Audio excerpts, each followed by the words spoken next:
내가 너를 들었으리라. 세상의 소망이 사라졌어도 온전히 나를 믿으라. 두려워 말라. 강하고 담대하라. 인내하며 부르짖으라. 인내하며 부르짖으라.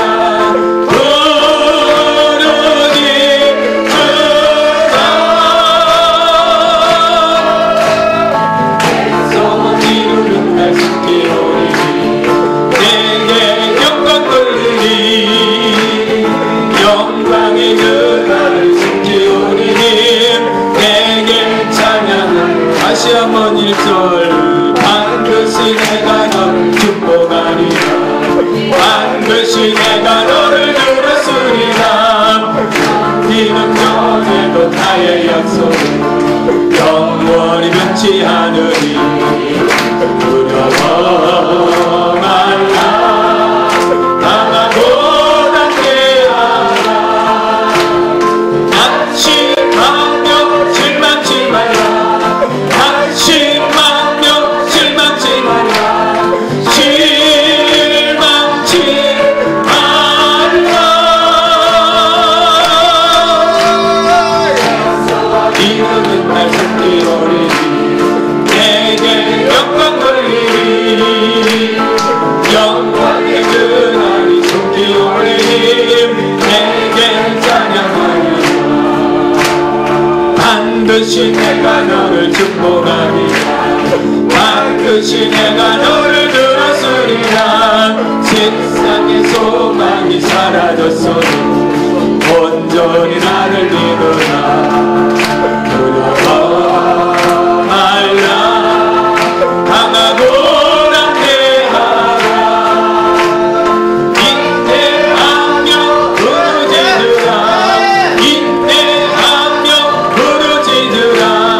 부르짖으라.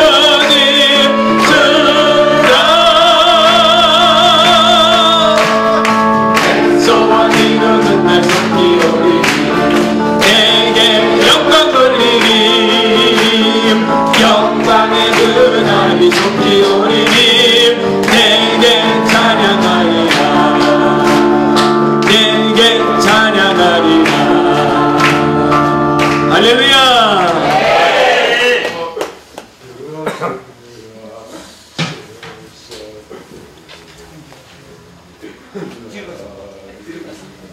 찬양을 좋아하시는군요.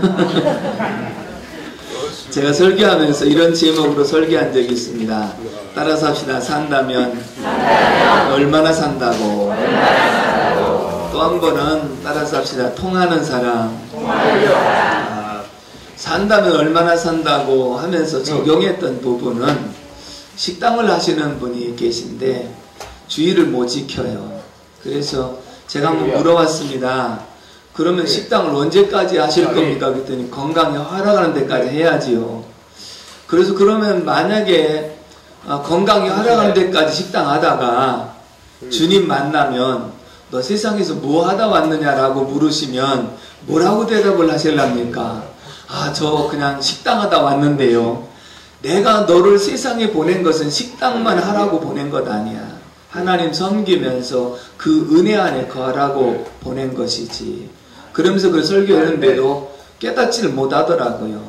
몇 년이 지나고 나서 이제 깨닫고 나서 지금은 이제 주일날 작년서부터 문을 닫고 그리고 하는데 중간에 뭐라고 얘기하냐면 지금 다시 주일날 문 열으려고 도저히 못 열겠다는 거예요. 할렐루야. 산다면 얼마나 산다고 그래서 우리는 직장도 굉장히 중요한 것이 주님을 잘 섬길 수 있는 것을 선택하는 것 정말 필요한 줄로 믿습니다.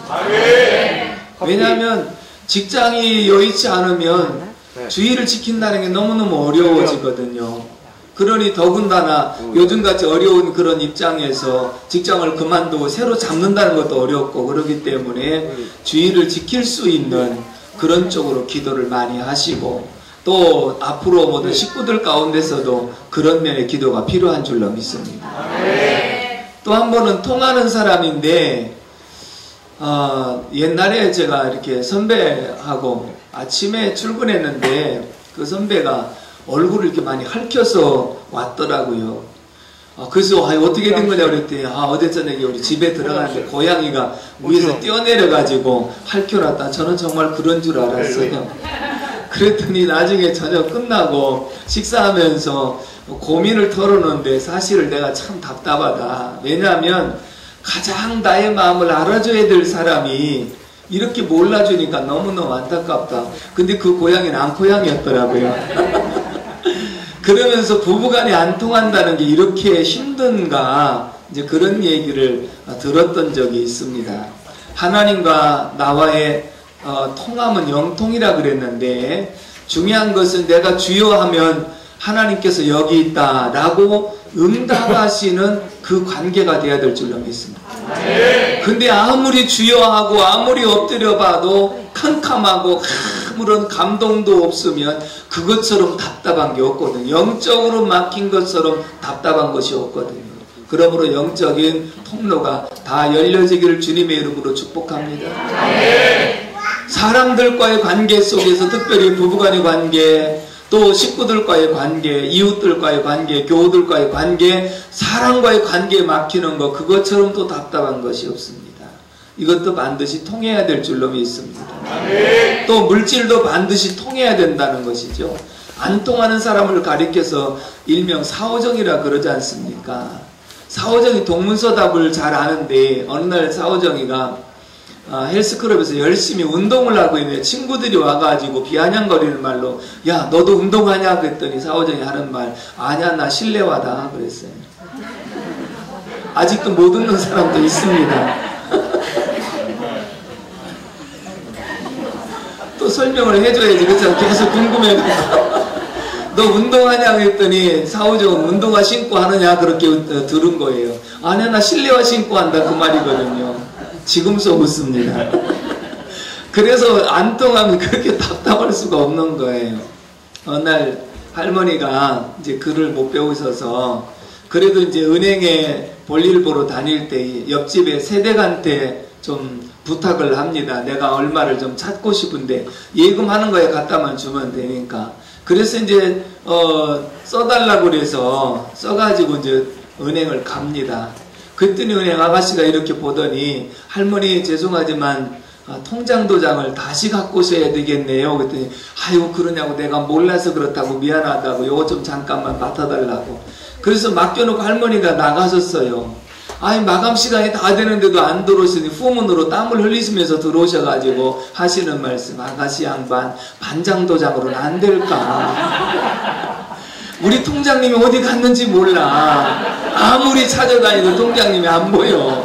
옛날에 전출입할 때 반장도장, 통장도장 다 찍어갖고 다닌 적 있잖아요. 통장도장 받으러 온다니까는 동네 통장을 지금 찾으러 간 거예요. 사람이 그렇게 안 통하면 손발이 고상할 때가 있는 거거든요. 그래서 우리는 항상 하나님과 영통하는 삶이 되기를 주님의 이름으로 축복합니다. 아멘. 오늘 제 말씀 속에서 따라서 합시다. 청지기의 자세. 청지기라고 하는 것은 주인의 것을 맡아서 관리하면서 책임있게 관리하고 나중에 주인으로부터 결산을 보고하고 그 책임있는 관리를 얼마나 했느냐라고 하는 것을 결산 회계하는 사람이 결국은 청지기거든요. 저와 여러분들은 이 땅에 올 때에 빈손으로 왔습니다. 부잣집 아이라고 그래서 어릴 때 태어날 때 무슨 반지 10개씩 끼고 나오는 사람도 없고 양복 입고 나오는 그런 어린아이 없습니다. 다 인생은 빈손으로 왔다 빈손으로 간다는 사실 인정하십니까? 그런데 아이들이 태어날 때 이 두 손을 펴고 나옵니까? 쥐고 나옵니까? 안 봐서 잘 모르시죠? 반드시 쥐고 나옵니다. 딱. 왜 쥐고 나오는지 아십니까? 내가 세상에 가서 한 목을 꼭 잡아야 돼. 안 돼. 한 목 갖고는 안 돼. 두 목 잡아야 돼. 그래서 두 주먹을 불끈 쥐고 지금 나오는 겁니다. 그리고 여러분들은 지금 열심히 한 목 잡으시려고 지금 노력하고 계신데 한 목은 잡으셨습니까? 아직 못 잡으셨습니까? 그러면 두 목까지 다 잡으시기 바랍니다. 2목 아니라 3목 했던 뭐 5목, 10목을 잡았어도 임종할 때 저는 이제 임종을 많이 지켜보고 수없이 장례식을 집례하고 그랬습니다만은 돌아가신 분들을 보면 주먹 쥐고 있는 사람은 급하게 어떤 사고로 돌아가신 분들은 간혹 그런 경우가 있어요.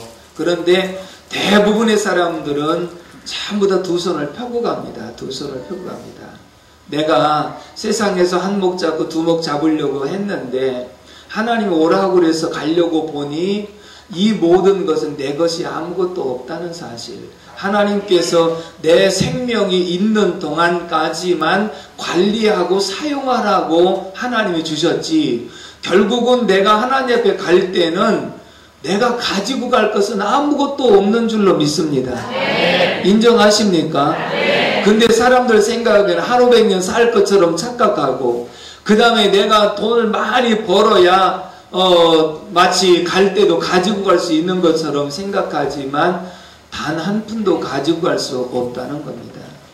삼성 식구들이 많다고 그러는데 돌아가신 회장님 그 성이 바뀌었습니다. 옛날에 이시간이고 돈병철 씨라고 그랬거든요.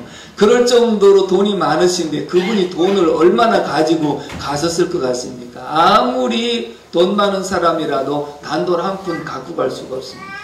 여러분, 수후에는 특징이 있습니다. 주머니가 없다는 겁니다. 수후에 주머니를 만들어 놓지를 않습니다. 왜냐하면 주머니에다 넣어줘도 갖고 갈 수가 없는 거예요. 그러면 수후에 한 벌 입고 가는데, 입고 간다고 한다면 내가 지금 임종하게 생겼어, 얘들아 수의 좀 갖고 와라, 내가 이거라도 입고 가야 되겠다 하고 입으신 사람 아무도 없습니다. 돌아가신 다음에 부끄러운 부분을 가리우기 위해서 만들어서 입혔을 뿐이지요.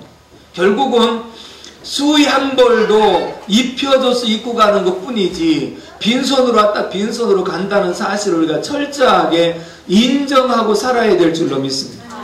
그런데 이렇게 얘기하면 이론적으로는 인정하지만 실제적으로는 인정하지 않고 살 때가 너무 많아요. 나는 한 500년 분명히 살 거야, 앞으로 몇십 년 틀림없이 살 거야 라고 그렇게 생각하면서 살고, 그 다음에 내가 이 땅에서 그래도 1목 잡고 2목 잡아야지, 앞으로 살 길이 창창한데 돈이 있어야지. 물론 돈이 없어야 된다는 말은 아니지만 필요한 것이기도 하지만 사람들이 지나치게 마치 죽을 때도 갖고 갈 수 있는 것처럼 착각하고 사는 경우가 너무 많기 때문에, 올바른 청지기는 내가 이 땅에서 하나님이 맡겨주신 은사, 맡겨주신 재물, 맡겨주신 재능, 이런 것을 가지고 관리하다가 주님 앞에 섰을 때 내가 이 땅에서 얼마나 봉사하고 섬겼느냐라고 하는 그 여부를 보시고 칭찬하시고 상을 주시는 하나님이신 줄로 믿습니다. 아멘. 아멘이십니까? 아멘.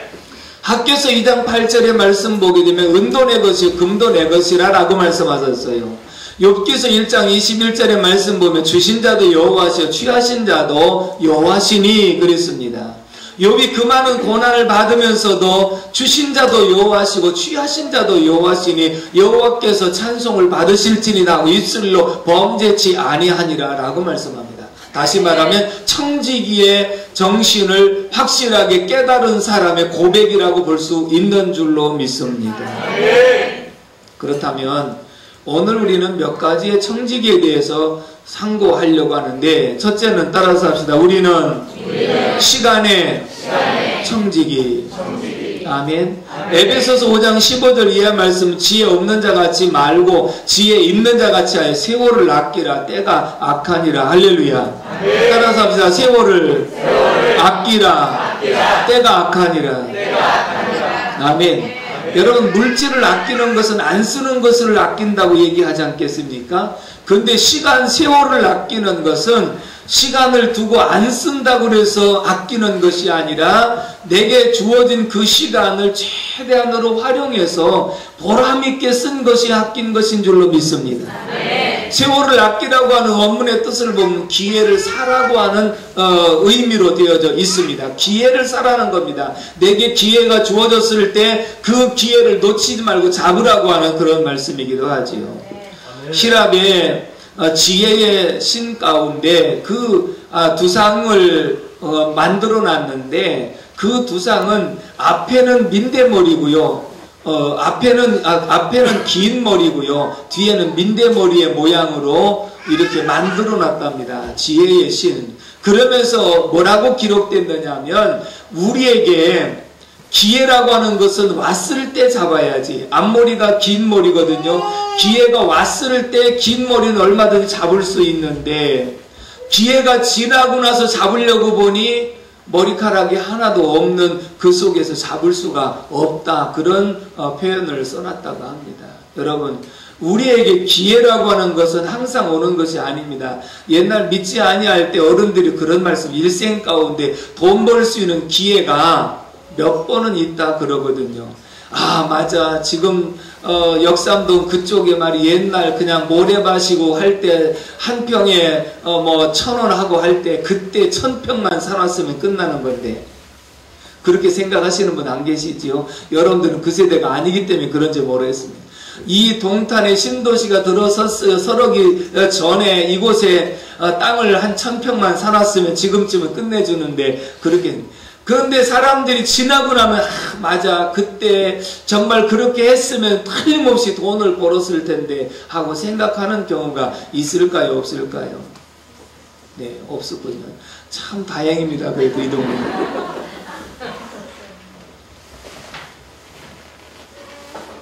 다시 말하면 여러분들에게도 그런 기회는 왔었다는 겁니다. 근데 그 기회를 놓쳐버리는 경우가 있었기 때문에 그렇지요. 그러므로 세월을 아끼라고 하는 이 말씀은 내게 기회가 왔을 때 어떤 기회, 은혜 받을 수 있는 기회, 봉사할 수 있는 기회, 헌신할 수 있는 기회. 아멘이 없으니까 이상하네. 아니 참. 여러분들에게 은혜 받을 수 있는 기회, 봉사할 수 있는 기회, 섬길 수 있는 기회, 만남의 기회, 이것이 하나님께서 내게 주신 기회라고 생각하는 순간에 믿음으로 붙잡으십시오. 아멘이십니까? 왜 믿음으로 붙잡아야 되느냐면 기회가 와도 세상적인 관점으로 바라보면 기회인 것 같지만은 내 형편에, 내 환경에, 나의 모습에 이게 되겠는가라고 생각하기 때문에 그 기회를 놓쳐버리는 경우가 많습니다. 그러므로 내게 기회라고 생각하면 환경 탓하지 말고 오직 주님 바라보는 믿음을 갖고 그 기회를 붙잡을 수 있기를 주님의 이름으로 축복합니다. 이런 예화가 있습니다. 어느 날 낯선 사람이 와가지고 이렇게 말합니다. 당신에게 통장 번호를 하나 가르쳐 주십시오. 그리고 내일서부터 당신에게 매일같이 1,440만 원을 입금해 주겠습니다. 전혀 모르는 사람이. 그런데 매일같이 1,440만 원을 다 써야 다음 날도 1,440만 원이 입금이 됩니다. 만약 1,440만 원을 다 못 쓰면 다음 날로서 끝납니다. 그리고 그냥 쓰는 것이 아니라 나중에 어떻게 썼는지에 대하여 분명하게 물어볼 것입니다. 1,440만 원 준다고 해서 함부로 쓸 수는 없다는 것이지요. 바르게 쓰라는 것입니다. 여러분들에게 매일같이 1,440만 원을 입금해주면 좋겠어요, 안 좋겠어요? 그걸 말씀이라고 하겠습니까? 좋지요. 자, 길 가다가 1,000만 원을 주셨습니다. 여러분들 죽고 나서 뭐라고 오늘 수지 맞았다 그러잖아요. 수지 맞았다는 얘기는 그동안도 지금 1,000만 원이 부족해서 펑크가 났어. 그래가지고 지금 1,000만 원을 주워가지고 수입에 하니까 수입과 지출이 맞았다는 얘기가 수지가 맞았다는 거거든, 사람이. 수지 맞은 것은 그 돈이 있어야 수지가 맞지, 그 돈이 없으면 지출은 많고 수입이 없으니까 항상 지금 펑크가 나는 그런 상황이라는 거예요. 수지가 맞아야 된단 말이에요. 아멘이십니까? 아멘. 수지 맞았다는 것이 대단한 건 아니고 겨우 그때서야 지금 수지가 맞았다는 그런 말과 똑같은 것이거든요. 그래서 이제 너무너무 기뻐가지고 다음날 설마 하고 은행에 가서 통장을 확인해 보니까 1,440만 원 입금됐어요. 그러니까 처음에는 수지가 맞은 것이 그렇지 않아도 지금 쓸 돈이 많으니까 뭐 1440만원 다 빚 갚아도 아직도 빚이 남았으니까 다음날도 그래서 1440만원을 갖고 빚 밀린 거 갚고 카드값 갚고 요즘엔 카드값 갚는다고 다 갚다가 보니까는 이제는 뭐 일단은 내가 밀린 거 이런 것은 다 해결이 됐거든요. 그 다음에 이 1440만원 어떻게 써야 될까라고 생각하니까 처음에는 이렇게 쓰고 저렇게 써야 될 곳이 많은데 매일같이 1440만원을 쓴다는 게 너무너무 부담이 되는 거예요. 내일은 어떻게 써야 될 것인가, 함부로 돈을 뿌리고 다닐 수도 없는 것이고, 그래서 너무너무 고민하다가 나중에는 더 이상 쓸 수가 없어서 못 썼습니다. 다음날 가보니까 은행에서 1440만 더 이상 들어오질 않았습니다. 여러분, 하루는 24시간이고요. 분으로 따지면 1440분입니다. 저와 여러분들에게 매일같이 하나님께서 1440분을 주셨습니다. 그런데 이 1440분을 어떻게 활용하느냐라고 하는 것을 하나님이 보신다고 말씀합니다. 1440분을 매일같이 보람있게 써야 되는데 이 1440분을 여러분들은 어떻게 사용하셨는가 한번 생각해 보면, 하나님은 나에게 시간의 청지기로 이 사명을 맡겨주셨는데 시간을 함부로 낭비하라고 준 것이 아니고 기회가 내게 주어졌을 때 이 주신 기회를 올바르게 사용하라고 하나님이 청지기로 우리에게 세워주셨는데 하루에 1440분을 어떻게 활용하고 있는지 한번 보십시오. 보통 뭐 그런 계산하신 경우가 있습니다. 하루에 8시간 자면은 24시간 중에 8시간은 잠만 잡니다. 그 다음에 밥 먹는 시간 또 빼면 어떻게 되고, 그 다음에 또 뭐 하는 시간 이렇게 빼고, 여자들 같은 화장하는 시간 이런 걸 다 빼고 나면요, 정말 내가 주님을 위해서 드린 시간이 얼마나 될까라고 생각해 보면, 자, 쉽게 이렇게 표현합시다. 물론 이원론적으로 말을 해서는 안 되겠지만 여러분들이 한 주일 동안에 예배에 나와서 예배 드리는 시간이 얼마나 되고, 기도하는 시간이 얼마나 되고, 봉사하는 시간이 얼마나 되는가라고 한번 생각해 보면 일주일 중에 내가 하나님 앞에 드렸다고 하는 시간이 얼마나 되는가 라고 한번 생각해 보십시오. 우리는 반드시 하나님 앞에서 시간의 청지김을 생각하고 그 시간을 잘 활용해서 보람있게 살 수 있는 귀한 삶이 되기를 주님의 이름으로 축복합니다. 아멘. 장기려 박사님 여러분들 잘 아시지 않습니까? 몇 년 전에 성탄절에 돌아가셨습니다. 그분이 돌아가시기 전에 이런 유언을 남겼다고 제가 글을 통해서 읽었는데, 내가 죽으면 조그마한 묘비를 하나 세워줬으면 좋겠다. 근데 그 묘비의 내용은 따라서 합시다. 주님을 섬기다 간 사람. 아멘이십니까? 주님을 섬기다 간 사람이라고 하는 글을 넣어줬으면 좋겠다. 그래서 그분의 유언대로 조그만 묘비에 주님을 섬기다 간 사람이라고 되어 있습니다. 히브리서 11장의 믿음의 기라성과 같은 사람들 결론은 무엇이냐면 이 사람들은 세상이 감당치 못할 사람이러라 그랬습니다. 세상이 감당치 못할 사람이었더라. 정말 믿음의 사람들은 세상이 감당치 못해 하늘이 감당해 주신 줄로 믿습니다. 아멘이십니까? 그런데 장기려 박사는 의술로서 얼마든지 돈을 많이 벌 수 있었지만은 끝까지 인수를 펼치면서 그분이 돌아가셨던 곳 병원 사택의 방 하나에다가 비키니 옷장에다가 옷 몇 벌이 그분이 남긴 유산이었습니다. 정말 그분의 고백대로 나는 주님을 섬기다 간 철저한 청직이었다고 하는 것을 고백하고 있는 줄로 믿습니다. 아멘이십니까? 얼마든지 의사로서 치부할 수 있는 그런 여건도 되지만 그런 것을 선택하지 않고 철저하게 이 땅에서 주어진 대로 하나님의 영광을 위해서 재능도 쓰임받고 물질도 쓰임받고 그러면서 모든 것 하나님께로부터 온 것 하나님 영광을 위해서 사용하다가 빈손으로 왔다가 빈손으로 가는 인생인데 그분의 고백대로 주님을 섬기다 간 생활이 청지기의 생활이었기 때문인 줄로 믿습니다. 아멘. 아멘이십니까? 아멘.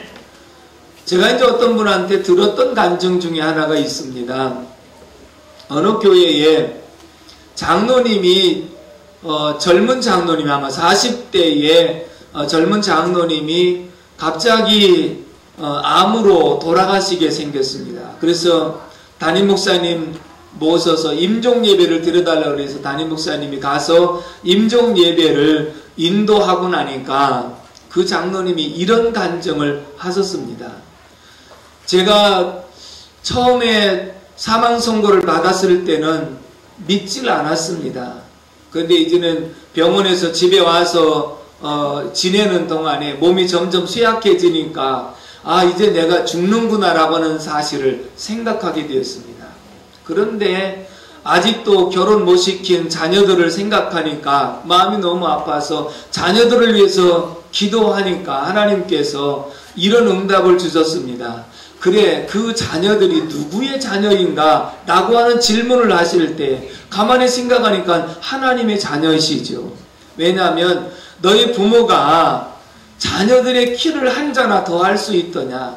부모가 자녀들이 키가 안 큰다고 그래서 당신은 머리 작고 나는 다리 작고 그리고 둘이 늘어냅시다. 그런다고 해서 키가 늘어나는 것도 아니고 부모가 아무리 부모라 할지라도 키 한 자 더 하게 할 수 없는 것이 부모의 입장이라고 한다면 그 자녀가 누구의 자녀인가? 하나님의 자녀라는 사실을 인정하고 그렇다면 그 자녀를 나에게 맡겨라. 하나님 감사합니다. 이 자녀들 지금까지 하나님이 키워주셨지만 하나님께 맡깁니다. 하고 하나님께 맡기고 나니까 마음이 좀 편안해졌습니다.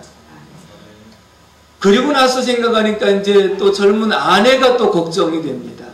하나님, 그래도 나를 하나 바라보고 시집 와서 이렇게 생활하는데 내가 먼저 가면 아내의 고충이 얼마나 크겠습니까? 하고 아내를 위해서 기도하니까 자녀들도 맡겼는데 아내를 못 맡기겠는가? 그런 마음이 들어서 아내도 하나님께 맡기고 나니까 마음이 좀 평안이 왔습니다.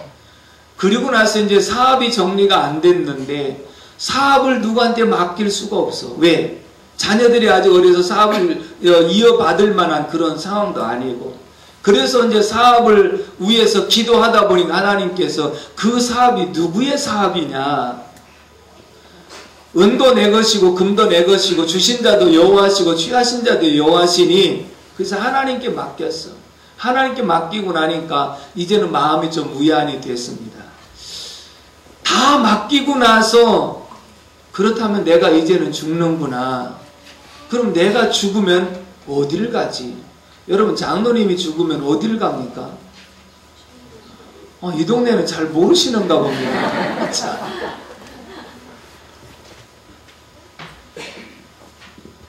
그럼 여러분들은 죽으면 어디 갑니까? 아니 여러분들은 죽으면 천국 가고 장로님은 죽으면 천국도 안 갑니까? 참 대단합니다. 이 동네 아주. 내가 죽으면 천국 가는구나. 이제 그때서 생각을 했어요. 그러면 천국 가면 누구를 만날까? 누구를 만나겠어요? 주님을 만나지요. 내가 이제 죽으면 천국 가는데 천국 가면 제일 먼저 주님을 만날 텐데 주님이 너 세상에서 어떤 일을 하다가 왔느냐, 무엇을 하다가 왔느냐라고 하는 질문을 하실 거라는 생각이 들었어요. 그래서 그때부터 주님, 제가 이런 일들을 하다가 주를 위해서 이러한 봉사를 하다가 왔습니다 라고 대답할 것이 있어야 되는데 찾아봐도 주님 앞에 내놓을 만한 것이 없더라는 거예요. 그때부터 이제 걱정이 드는데 자녀들을 위한 걱정, 아내를 위한 걱정, 사업을 위한 걱정과 비교가 안 되는 걱정이 이제는 들었어요. 하나님, 저한테 다시 한 번만 기회를 주신다면 이런 걱정스러운 얘기가 되지 않고 하나님 부족하지만 이렇게 섬기다가 왔습니다 라고 내놓을 수 있는 것이 있어야 되는데 지금 가려고 보니까 내놓을 만한 것이 없더라는 거예요. 그래서 얼마나 불안하고 걱정스럽고 정말 내가 이대로 주님 앞에 가서는 안 되겠다고 하는 그런 생각을 너무너무 갖게 됐다는 거예요. 그러면서 목사님한테 그 간증을 하시면서 목사님 죄송합니다. 제가 목사님께서 교회 건축을 하자고 하실 때 목사님 자꾸 시기상조라고 좀 이따가 하시죠. 이따가 하시죠. 몇 년 동안을 미루게 만들었대요. 그 장로님이. 왜요? 그 교회에서 사업하시는 장로님은 한 분밖에 없었고 그러니까 교회를 건축하게 되면 자기가 앞장서서 일을 해야 되는데 그런 인간적인 생각 때문에 목사님이 하고자 하는 그 일을 자꾸 인위적으로 막은 결과가 된 거예요. 그러다가 몸이 병이 들었거든요. 그러면서 목사님, 제가 지금에 와서 정말 잘못됐음을 고백합니다. 그리고 제가 여러 가지를 생각하다가 제가 준비한 것이 하나 있습니다. 하고 봉투를 하나 내놓는데 그게 뭐냐고 그랬더니 벌써 이미 자기 재산의 절반의 모든 것을 공정해서 하나님의 교회에 바치고 가려고 그렇게 생각했습니다. 저 때문에 교회 건축이 미뤄졌는데 목사님 이것이 건축하는데 밑거름이라도 됐으면 좋겠습니다. 하고 그리고 나서 가셨다는 거예요. 왜요? 자기가 주님 앞에 설 때 이거 한 가지라도 하고 왔습니다라고 하는 고백을 해야 되겠다고 하는 생각을 했다는 겁니다. 할렐루야. 저는 그 간증을 들으면서 하나님께서 그 장로님에게도 감동을 분명하게 주었을 텐데 기회가 분명히 봉사의 기회가 분명히 왔었을 텐데 그것을 애써서 인위적으로 막고 인위적으로 기회를 자꾸 놓쳐버리니까 그런 모양. 만약에 기회가 왔을 때 믿음으로 아멘하고 순종했다라고 한다면 아마 그것 다 드리지도 않고도 얼마든지 더 많이 봉사할 수 있는 그런 기회도 되게 됐을 것이고 하나님께서 사업적으로도 더 지속적으로 축복해 주셨을 것이라고 하는 믿음이 있었습니다. 아멘이십니까? 아멘. 여러분, 하나님께서 여러분들에게 복을 주실 때 먼저 따라서 합시다. 감동을 주신다. 감동을 주신다. 아멘이십니까? 아멘. 감동을 반드시 주셔요. 말씀 들을 때 나도 그렇게 해야지, 나도 그렇게 살아야지, 이게 감동이고요. 기도할 때 내가 이번에 이걸 꼭 해야지, 이렇게 마음에 감동을 주시는 분이 하나님이신 줄로 믿습니다. 아멘. 너희는 성령을 소멸치 말며 아멘. 예언을 멸시치 말며 아멘. 감동을 무시하지 말라. 아멘. 왜 그런지 아십니까? 아무에게나 감동 주시는 게 아닙니다. 하나님께서 복 주시기로 작정된 자에게 감동을 주시는 줄로 믿습니다. 아멘. 이 사람에게 감동을 주면 틀림없이 행할 것이라고 인정하시기 때문에 감동 주는 거예요. 아멘이십니까? 아멘. 그런데 아무리 감동을 주어도 안 할 거라고 생각하는 사람에게는 한두 번 감동을 주었다가 계속해서 그 감동을 무시하고 멸시하기 때문에 더 이상의 감동이 안 옵니다.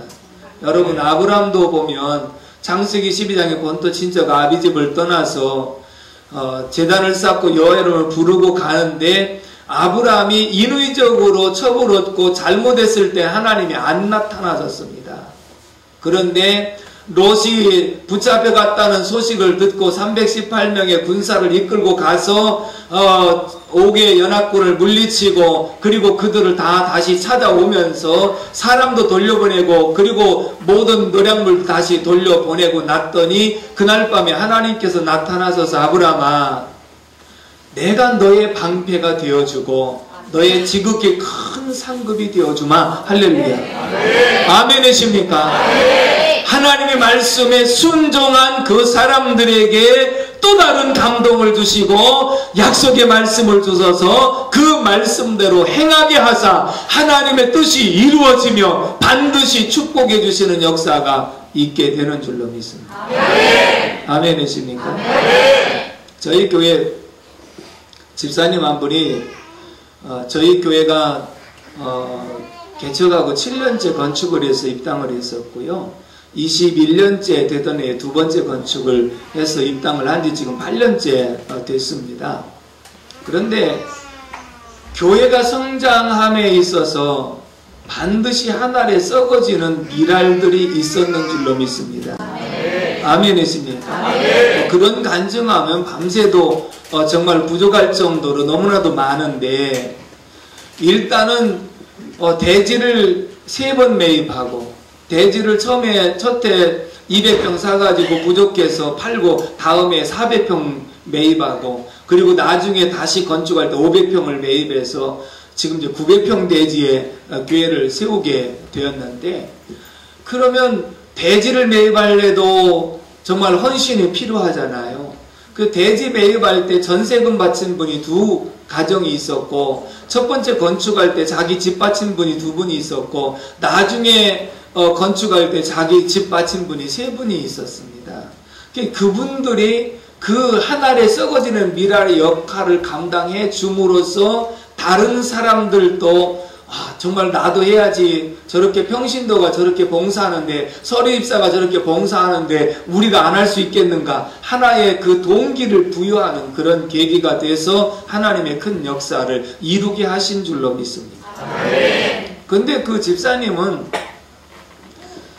처음에 대지를 매입할 때 1,000만 원을 작정을 했어요. 지금으로부터 20년 더 전에니까요. 1,000만 원을 작정을 했는데, 작정하고 나서 조금 있었더니 남편이 한 직장에서 10몇 년 동안을 있었는데 한 번도 스카우트 제안을 받은 적이 없었는데, 그걸 작정하고 나니까 다른 데서 공장장으로 스카우트 제안이 왔는데 현재보다 150% 이상의 월급과 또 새 차를 주고 또 여러가지 조건들이 굉장히 보너스도 많고, 그 제안을 받아서 그쪽으로 가기로 했습니다.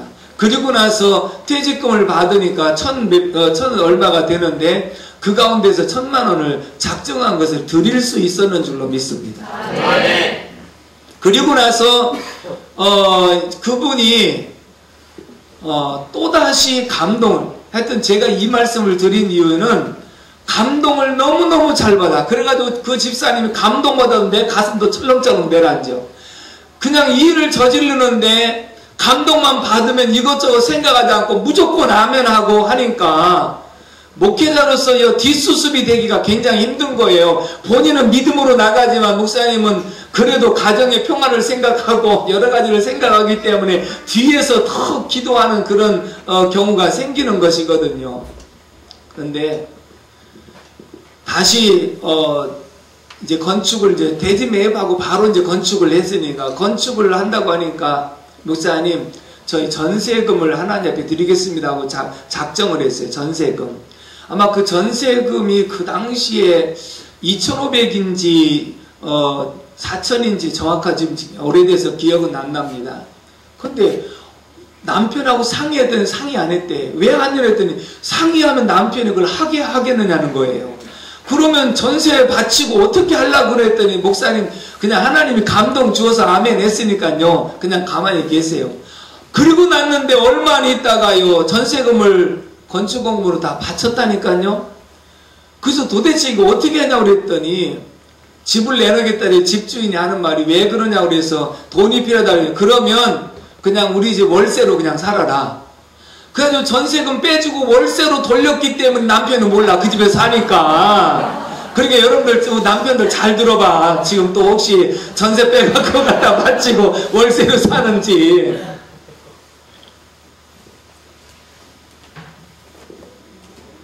바치고 났는데요. 남편이 1년도 안 됐는데 다른 데서 스카우트 제안이 또 왔는데 여기보다도 지금 배로 월급을 더 준다는 거예요.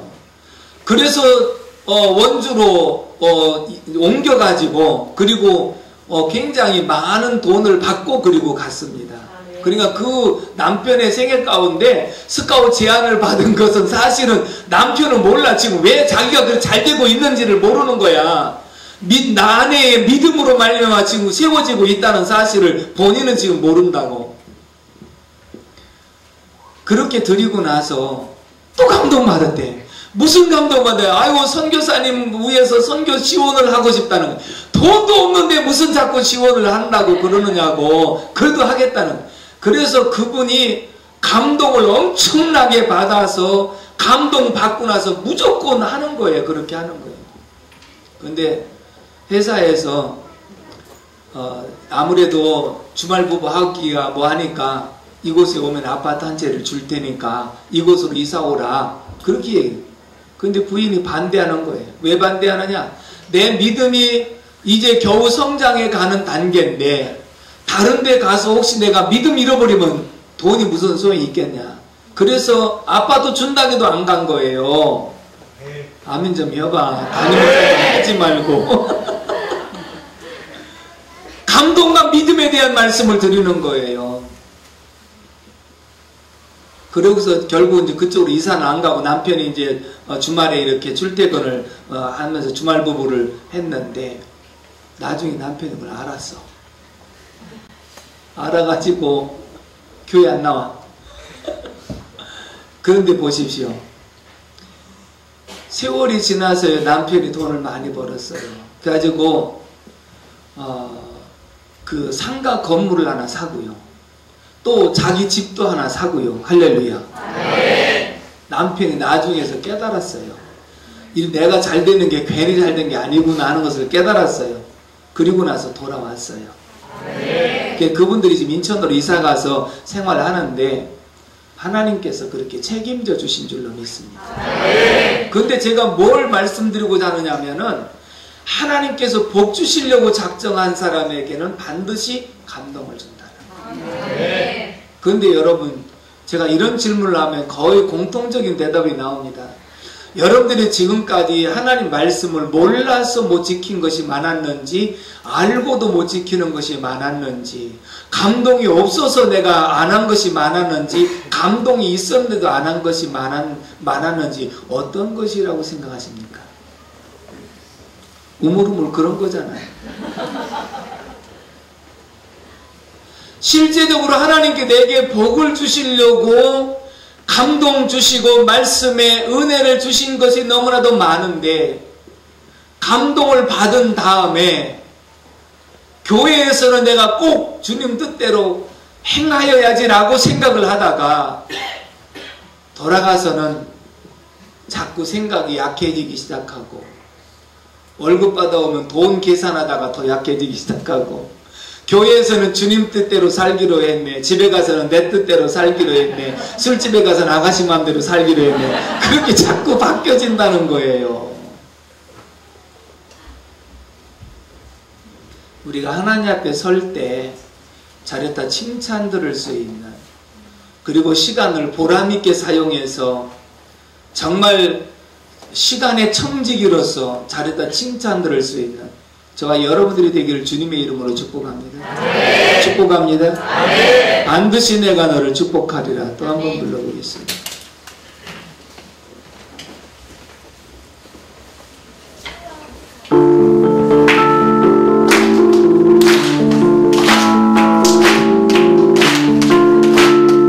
반드시 내가 너를 축복하리라.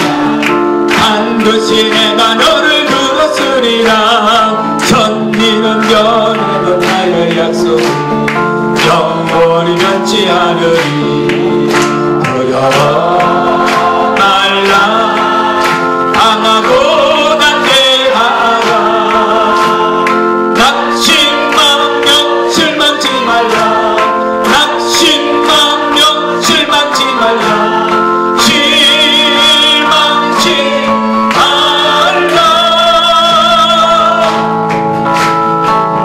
소원 이루는 날 속히 오리니 내게 영광 걸리니 영광의 그날이 속히 오리니 내게 찬양하리라. 반드시 내가 너를 축복하리라. 반드시 내가 너를 들었으리라. 세상의 소망이 사라졌어도 온전히 나를 믿으라. 두려워 말라 강하고 담대하라. 인내하라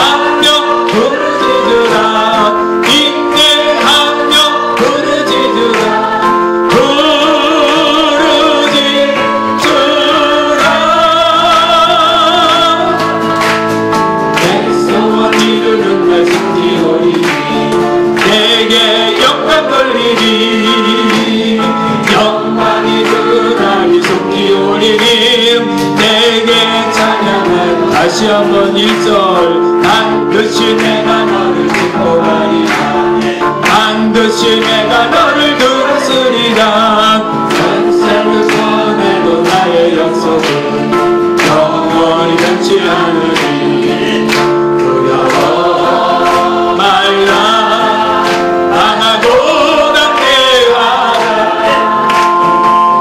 실망며 실망치 말라 실망며 실망치 말라 실망치 말라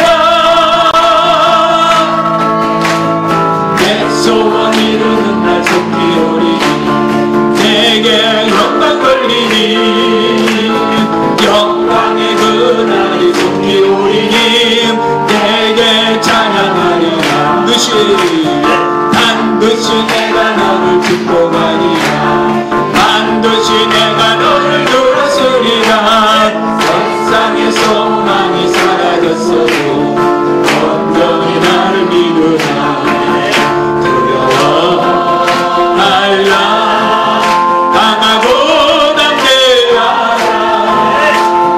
인내하며 부르짖으라 인내하며 부르짖으라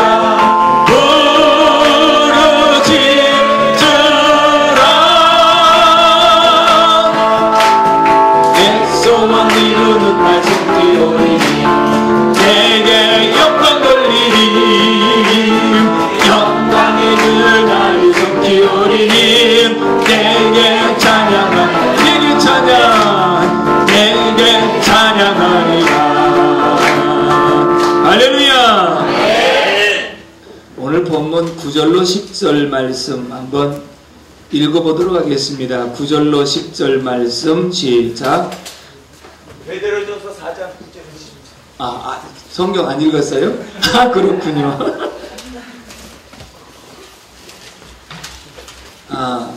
베드로전서 4장 9절로 10절 말씀 한번 아직 안 떴군요. 제가 읽어드릴게요. 서로 대접하기를 원망 없이 하고 각각 은사를 받은 대로 하나님의 여러 가지 은혜를 맡은 선한 청지기 같이 서로 봉사하라. 아멘. 따라서 합시다. 재능과 은사의 청지기. 하나님께서요 이 땅에 사람을 보내실 때는 믿는 사람이나 안 믿는 사람 똑같이 한 가지 이상의 재능을 다 주었습니다. 아멘이십니까? 아멘. 심지어는 군뱅이도 구르는 재주가 있다 그러잖아요. 그것은 재능은 이 땅에 사는 동안에 충분하게 생활할 수 있는 준비를 하게 하시는 거죠. 그래서 10가지 재주 가진 사람 밥 먹고 살기 힘들다고 말을 했는데 자기 재능대로 맞춰서 사는 것이 가장 복이라는 것이거든요. 그래서 그것을 가리켜서 천직이라 그래요. 하나님께서 나에게 주신 그런 직업, 이걸 천직이라 그러거든요. 재능에 따라서 살아간 그런 모습을 말씀하고 있는 것이지요. 그런데 은사는 믿는 사람들에게 한 가지 이상의 은사를 다 주었다는 거예요. 그러면 어떤 때는 재능과 은사가 일치할 때도 있습니다. 예를 들면 피아노를 잘 칩니다. 그런데 피아노를 잘 치면서 내가 피아노 학원을 하고 레슨을 하면서 그것으로 산다면 그것은 재능입니다. 근데 피아노를 치면서 이렇게 봉사를 하면 그게 은사인 줄로 믿습니다. 은사는 하나님의 영광을 위해서 사용하고 다른 사람에게 유익을 주면서 사용하는 부분이 은사인 줄로 믿습니다. 물론 은사는 로마서 12장과 고린도서 12장과 14장 그리고 에베소 3장에 보면은 은사가 29가지 정도가 되는데 그 가운데 중복된 것 한 10가지를 제외하고 나면 19가지 정도가 성경에 나타난 그런 은사이기도 합니다. 물론 그것을 더 세부적으로 나누기도 하고 더 줄이기도 하지만 보편적으로는 그렇습니다. 그러니까 저와 여러분들은 한 가지 이상의 반드시 은사를 주신 줄로 믿습니다. 그래서 내게 주신 은사가 무엇인지를 분별하고 은사에 따라서 섬기고 봉사하는 것이 가장 좋은 것은 은사대로 봉사하면 즐거움이 있고 능률이 있고 열매가 있는 줄로 믿습니다. 근데 은사가 아니면 그게 힘들거든요. 예를 들면 내가 좀 다른 사람을 대접하는 은사가 있다. 근데 아무개 집사님은 그 대접하고 그렇게 즐거워하고 대접하고 저렇게 좋아하고 하는 모습을 보니까 나도 한번 대접하고 싶다. 그래서 목사님 모시고 대접했더니 그 다음에 또 본전 생각이 나더라는 거예요. 그게 은사가 아니기 때문에 그런 거예요. 남이 한다고 해서 나도 따라서 하는 것이 아니고 내 마음에서 우러나오는 그런 일들을 감당하는 것이 은사인 줄로 믿습니다. 아멘이십니까? 그런데 교회 안에서 특별히 성경에 기록된 인물들 가운데 보면은 쓰임받은 사람들은 대단한 것 갖고 쓰임받은 거 아닙니다. 모세는 지팡이 하나 갖고 쓰임받았습니다. 다윗은 물맷돌 하나 갖고 쓰임받았습니다. 또 과부는 두 랩돈 가지고 주님 앞에 칭찬을 받았습니다. 아멘이십니까? 아멘. 많은 것 갖고 하는 것이 아니라 내게 주신 은사라고 생각하는 그 부분을 갖고 하나님께 영광을 돌렸기 때문인 줄로 믿습니다. 사르밧 과부 같은 경우에는 가루 한 움큼과 기름병에 기름 조금 가지고도 엘리야 대접했다가 3년 6개월 동안 가뭄 속에서 기름병에 기름이 마르지 않고 가루통에 가루가 떨어지지 않은 줄로 믿습니다. 다시 말하면 아무것도 아닌 것 같은데 그 한 가지를 통해서 주님께 바쳐짐으로써 주님이 그 은사를 들어서 사용하시고 반드시 하나님께서 복을 주시는 줄로 믿습니다. 아멘. 아멘이십니까? 아멘. 하나님께서 감동을 주셨을 때 아멘하고 내가 순종할 때 하나님은 그런 역사를 일으켜 주신 줄로 믿습니다. 아멘. 자, 여러분 한번 생각해 보십시오. 제가요 목회하면서 한 6년 정도까지는 계속 이론적인 것만 가르쳤습니다. 그 생활에 적용하는 그런 부분이 부족했었거든요. 근데 어느 날 이제 한 주간 기도원에 올라가서 기도하면서 금식하면서 그러는데 이제 제가 시간을 이용해서 성경을 읽는데 열왕기상 17장에 보면 사르밧 과부에게 나오거든요. 근데 다른 때도 뭐 들어서 알고 있고 읽어서 알고 있는 내용인데 그날따라서 굉장히 저한테 생소하게 다가왔습니다. 쭉 읽다가 보니까요 제 마음속에 의문이 생기는데 엘리야가 능력의 사도이고 불의 사도라고 그렇게 알고 있는데 가만히 그 말씀을 읽어보니까요 정말 쫀쫀하고 말이지 어떻게 저런 양반이 정말 사도 선지자라고 얘기할 수 있겠는가. 아니 가난해도 찢어지게 가난한 마지막 가루 한 움큼 그거 갖고 떡을 만들어서 아이를 주고 이제는 죽게 생긴 그런 입장이라고 그러는데 야 그것 좀 떡 만들어서 나한테 먼저 가져와라. 이렇게 말하는 엘리야가 진짜 선지자가 맞는가? 제 마음속에 막 의문이 났습니다. 근데 마침 성령이 저한테 이렇게 반문하십니다. 그래 이 목사야 그럼 너 같으면 어떻게 하겠니? 아유 하나님 그걸 말씀을 하고 저 같으면요 제가 가지고 있는 거 갖다가 밀가루라도 팔아서 줬을 것 같습니다. 그러냐? 그리고 부족하면 제가 또 다른 데 가서 얻어서라도 그 집 살렸을 것 같습니다. 그러면 그렇게 하는 너는 선한 목자고 그거 달라고 하는 엘리야는 악한 목자같이 생각됩니다. 제가 볼 때는 그렇습니다. 그럼 여러분들한테 판단을 맡기겠습니까? 제가 이렇게 하는 이 목사가 선한 목자 같습니까? 아니면 그거 달라고 하는 엘리야가 선한 목자 같습니까? 아니 대답을 하셔야 돼요. 손을 들어서 표하시겠습니다. 자, 엘리야가 그래도 선한 목자 같다는 분 손 들어보십시오. 네, 고맙습니다. 여기 이 목사가 선한 목자 같다고 생각하는 분 손 들어보십시오. 네, 감사합니다. 편 들어줘서 감사합니다. 따라서 합시다. 무소속은 찍어주지 말자. 손 안 드신 분들 계시거든요. 집사님이신가요? 사진 이제 그만 찍으시고 말씀에 은혜 받으세요. 저도 신경이 쓰이거든요. 이제는 충분하게 찍었으니까. 나중에 주실 거요?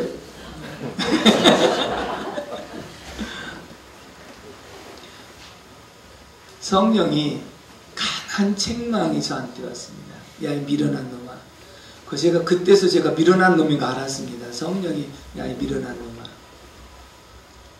내가 엘리야를 그 집에 보낸 것은 얻어먹으라고 보낸 것이 아니야.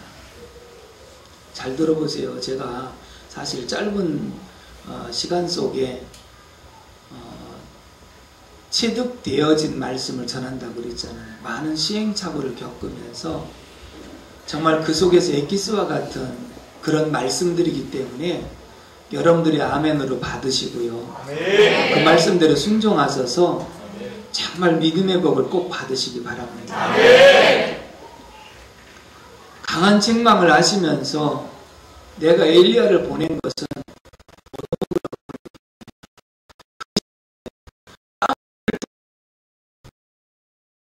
한 사람을 못 먹여서 찢어지게